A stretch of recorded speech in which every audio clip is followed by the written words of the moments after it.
All right. This is kind of weird because I'm not here, but it's like I'm here. So, yeah, we're just going to continue on as if I were here. Yesterday, and really this whole week, we've been talking about argument, and we're really going to focus on bias today. We talked about bias yesterday, and we looked at logical fallacies, but today we're going to really examine the nitty-gritty of what it means to be biased.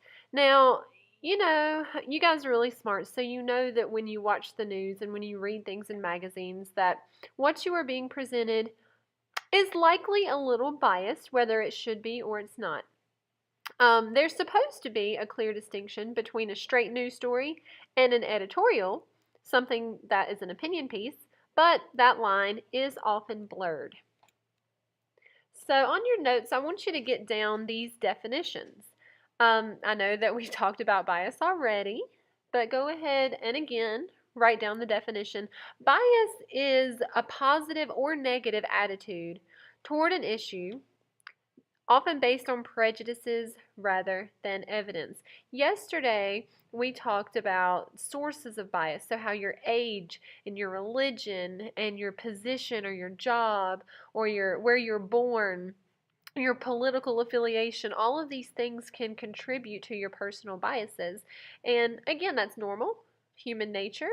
But we need to be aware that we all have biases. We bring bias to certain issues, and that everybody does. And so, our job, rather than saying, oh, you are biased, is picking out how things are biased.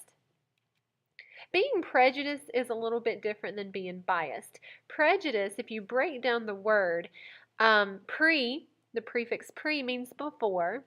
You see jud, which means to judge, so piece it together. Prejudice is when you judge something or someone before you actually know them or you explore an issue. So the next question is, what is the relationship between bias and prejudice? And if I were actually there, I might stop and pause and warrant a little discussion. But since I'm not there, I'm going to go ahead and give you the answer. So, a bias might be the result of prejudice, but encountering biased information may lead someone to become prejudiced. So, actually, the relationship is they go hand in hand. One might create the other, and vice versa.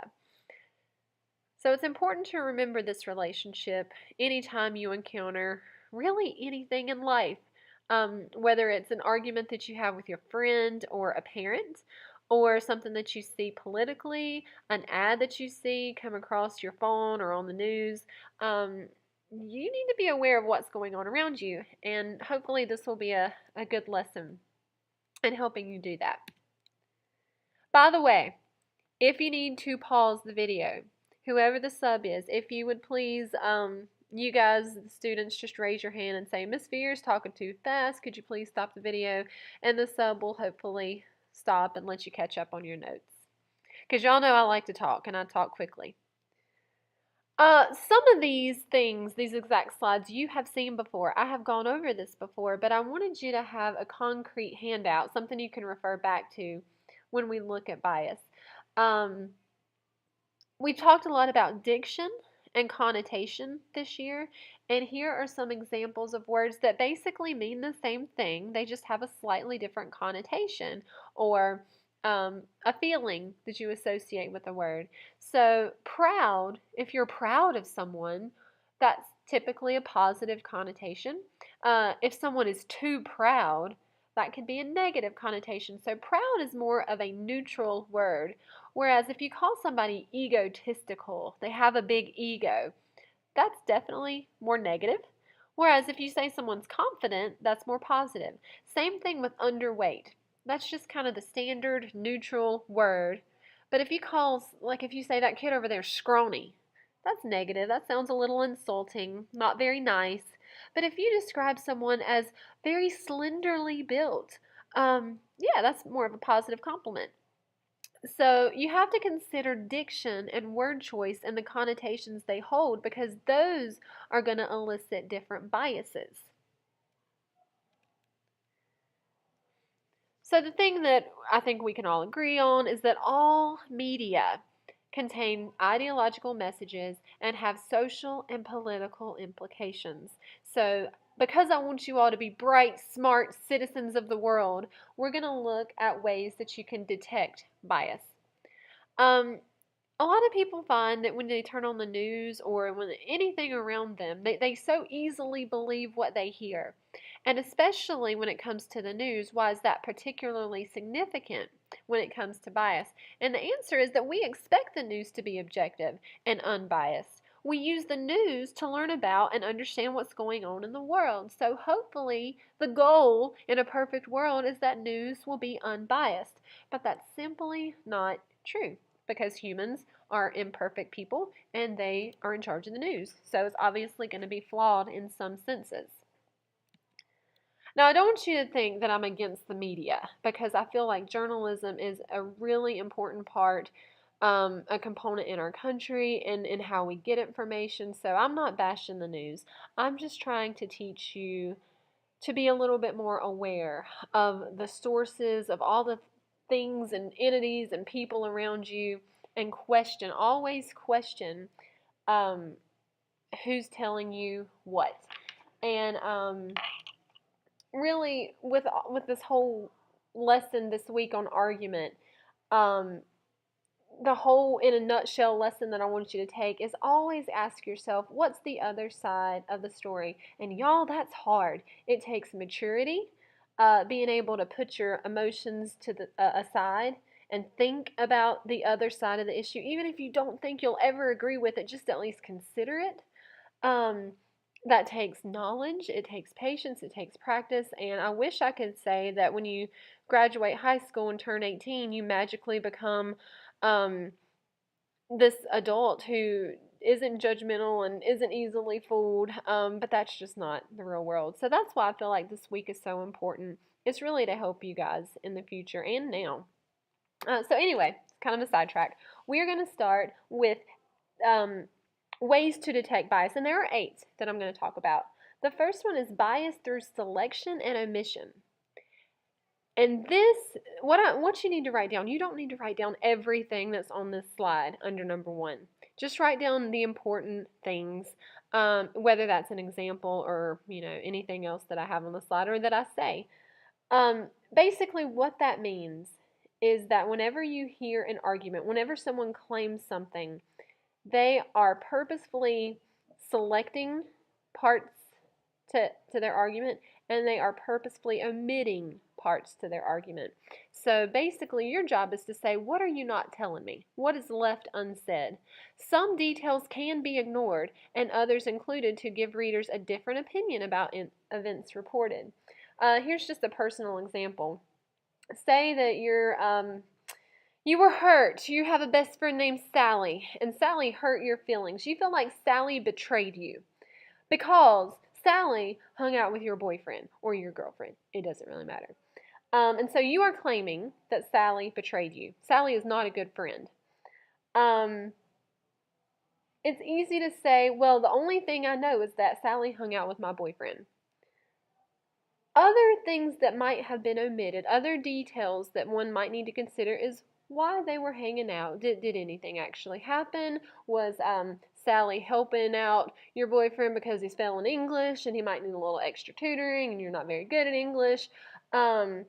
Was your boyfriend looking for you and couldn't find you and Sally was there? There are a lot of different things, details that one might need to consider about an argument. And so your job is to say, what am I being told and what's left out? Number 2, when you're reading an article in a magazine or a newspaper, placement is really important. Now, where do you think, whoever's writing an article, where do you think they're going to emphasize their point? I know I'm not there for you to answer, but probably in the introduction paragraph, in the very early on in the essay. They typically put details in the first and second paragraph because they know, and you can, think about if this is true or not, but they know that people skimming a magazine or skimming an article are only going to read the first and second paragraph. So they're going to put their boldest statements, whether that's true or not, in the introduction paragraph. Newspapers usually have the most important stories on the front cover. Where a story is placed influences what a reader or viewer thinks about its importance. What I want you to know is that how the story is organized is also significant. Most are written in inverted pyramid, beginning with what's considered to be the most newsworthy facts, followed by important details, and then background information. So here's an example. Say there's an article about people who suffer mental illness in prison. That's the most newsworthy fact. Oh, yeah, prisoners. Usually a lot of prisoners have mental illness. But what if the writer waits until the fourth paragraph to say that sufferers of mental illness are no more likely to be violent than anyone else? If you're just skimming the story, which most people do in real life, people might walk away from this story very unaware or they might come away with a very inaccurate view of mental illness because people might assume that the writer is saying that mental illness will make you go to prison, and that's a logical fallacy. But that's where bias through placement can hurt you. All right, moving on to number 3. We've talked about this before. You've seen this example before, but bias can be created by headlines. Again, if this is all you look at in an article, you don't even read the article, just by reading the headline, you can walk away with a very skewed view of the issue at hand. This first one, gay marriage ban flouted in California. I know we've already talked about this, but the verb flouted has a negative connotation. It sounds like they're just parading around, flaunting it in people's faces. Whoever wrote this headline likely has a negative opinion about gay marriage. But if you look at the second headline, San Francisco opens marriage to gay couples. Just look at the diction. Opens, marriage, gay couples. A lot nicer, more open words used here. So, you can sense a bias based on just the diction in certain headlines. And going right along with that, number 4, bias by word choice and diction and tone. Now, this is where you have to actually read the article, and any words that stand out would create a certain feeling, emotion. You guys have had a lot of practice with this, especially in your articles of the week. But I've used this example a lot too. But what if I were to describe a hockey game, and if I were to say that the team suffered a loss? Okay, suffered kind of has a strong connotation. Loss means they probably stunk. Too bad for that hockey team. They lost. They're not very good. But if I describe this loss as a close game, that might change my opinion of how the losing team played. It sounds like they, not so bad. They might not totally stink. Oh gosh, y'all are going to hear announcements. Anyway, I'm going to keep talking. If I were to describe this game as a near win, then your opinion of that team would be that they played a really good game. So just based on the diction alone, you can definitely form a strong opinion. Number 5 is bias by photos, captions, and camera angles. Now, I love this. I think this is so interesting. And I want to challenge you to go watch the news tonight and see which pictures certain channels puts up when they're talking about a story. So this is the same guy. This is Gary Coleman, I believe is his name. If you've ever heard the phrase, "What you talking about, Willis?" That's that little boy who says it in that show. But anyway, if I want to tell a story about Gary Coleman, I don't even know what the story is. If I want to say that he was arrested, because that actually happened, obviously. This is a mugshot. If I choose the picture on the right, viewers might come away with that thinking that Gary Coleman's innocent. He looks pretty nice. They might have a biased opinion based on just the picture that the news source chose to use. If I look at the left-hand picture, if they choose that picture to show, then you might have a negative view of Gary Coleman. He looks really mean. He looks a little sadistic there. So pictures can really say a lot about an issue. The phrase, a picture speaks 1,000 words, is definitely true in determining bias. So it's funny. If you go home and watch Fox News, they're going to put the most prestigious, honorable pictures of Donald Trump because it's more conservative. But if you turn on like CNN or a more even biased show like John Oliver, something that's very liberally biased, they choose the most ridiculous pictures of Donald Trump, making him look like an idiot. And they do that for a reason. So bias by photos is pretty impactful. Number 6, bias through use of names and titles. News media often use labels and titles to describe people, places, and events. So a person might be called an ex-con or be referred to as someone who served time 20 years ago for a minor offense. Depending on which title I use, the viewer is going to come away with a very explicit view or bias based on that person. If all you know about them is that they are an ex-con, you're going to think, ooh, that person deserves to be in jail forever. What a bad guy that person is. But if the news station says this person served time 20 years ago for a minor offense, that's a little less harsh. I might say, oh, that guy made a mistake. He's not a bad guy. The names terrorist versus freedom fighter we talked about. That was an example we've used before. But terrorist obviously has a more extreme negative connotation, whereas freedom fighter sounds like a positive thing. Depending on who you ask, that title would be appropriate.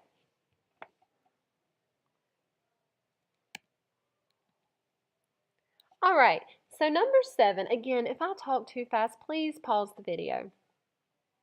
Number 7, bias through statistics and crowd counts. Depending on your diction, it can inflate numbers or it can deflate numbers. So we've talked about this example before, but if I was a writer and I said more than 900 people attended the event, exclamation point, more than 900 people, that sounds like a lot of people. If I were to describe this event and say fewer than 1,000 people showed up at the event, showed up is very passive, kind of dismal. It does not sound like a lot of people showed up. So in reality, maybe 950 people came. But you can get a sense of how the writer feels about the event based on the word choice and the statistics and crowd counts.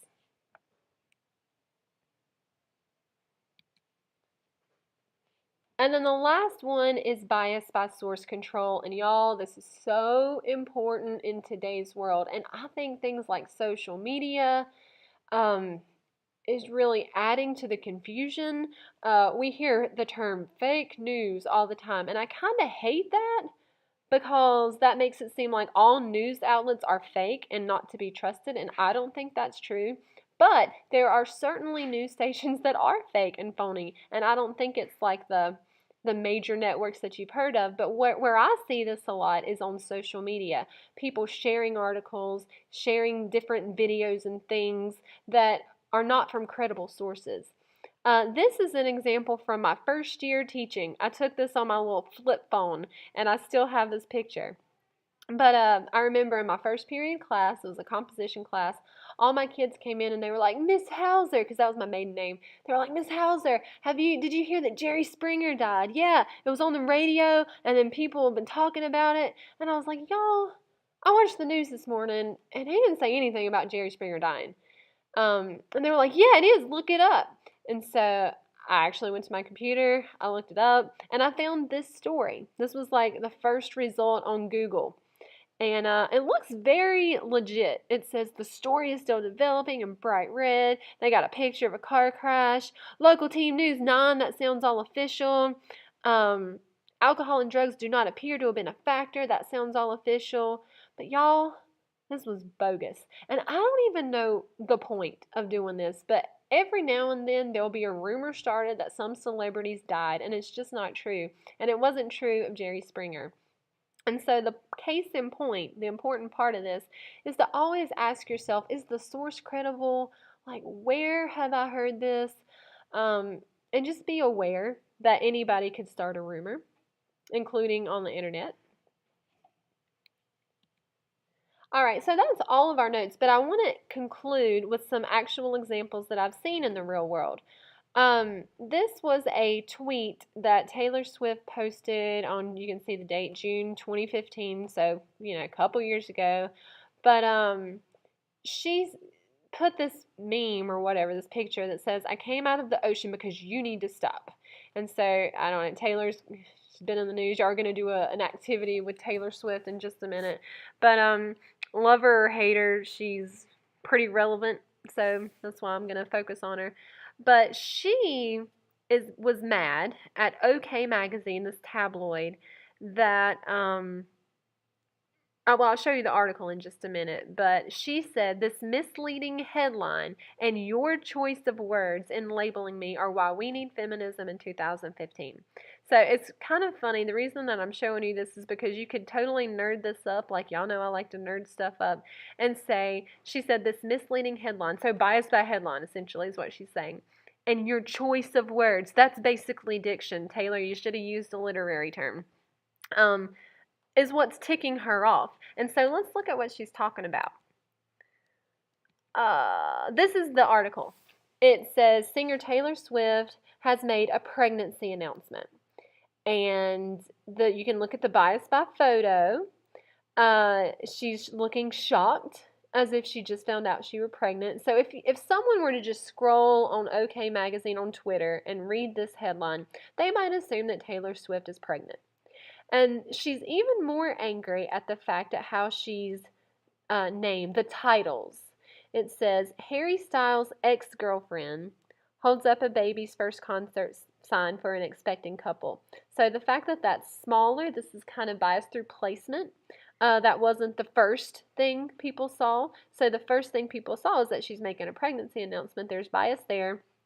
The bias by title, Harry Styles' ex-girlfriend, I think she's angry that she, instead of saying Taylor Swift or, Grammy Award winner, they're referring to her as a male's property.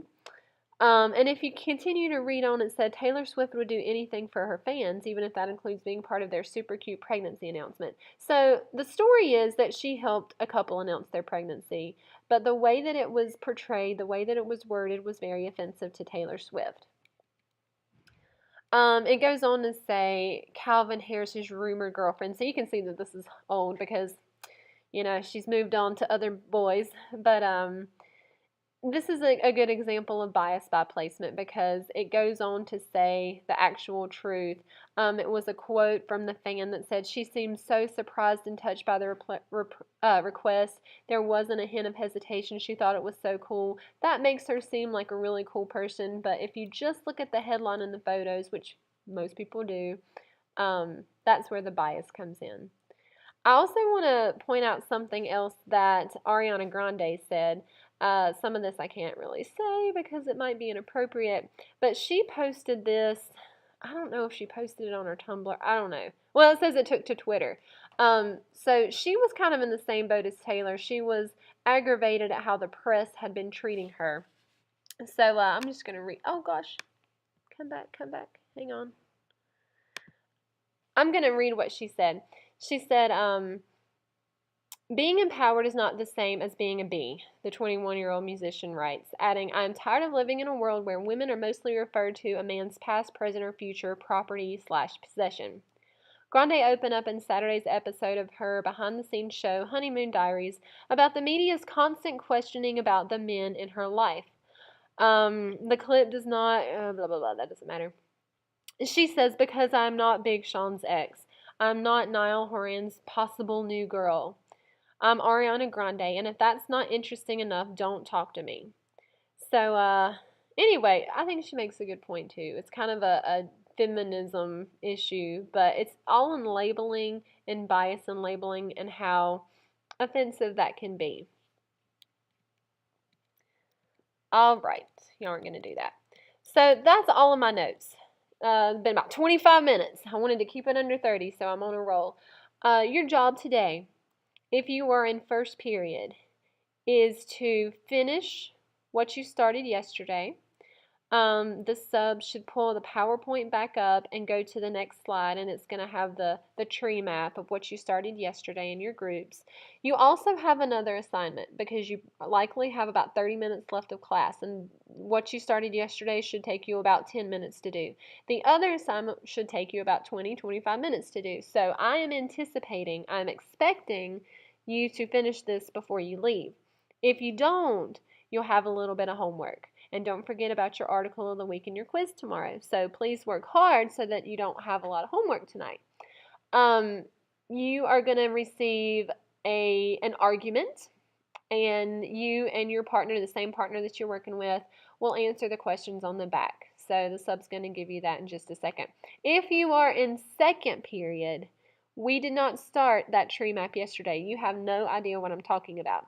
So the only thing you need to worry about is whatever the sub is going to give you now. And you may work with a partner. There may not be groups of 3. So if it's an odd number, one person will have to work by yourself. All right. I hope you have a good day. Please be wonderful for the sub and work hard. I will see you tomorrow.